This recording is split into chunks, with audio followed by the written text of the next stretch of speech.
Hey everyone, let's talk about the Tree Plotter API. The Tree Plotter API allows developers to interact programmatically with map features and other data in a Tree Plotter app.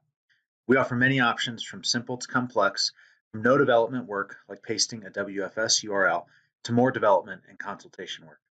Some examples of this include loading data into a desktop application for further analysis, displaying Tree Plotter data in other web, mobile, or desktop apps, or building an integration with more complex systems.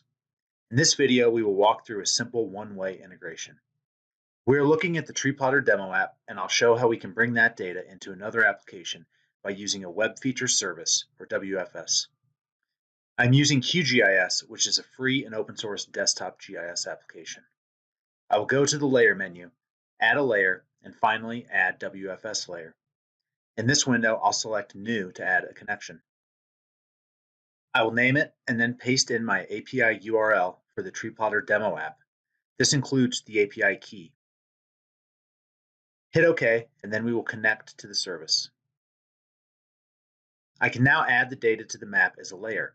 Depending on the amount of data, this can take a varying amount of time to load.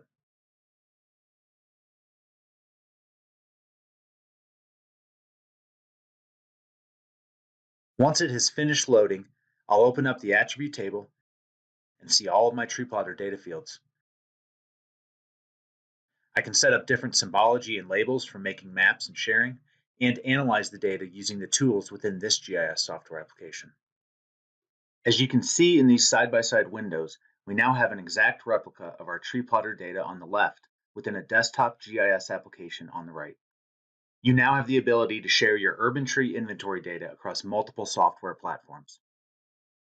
For more info on the Tree Plotter API, visit our support site at support.treeplotter.com and search for API.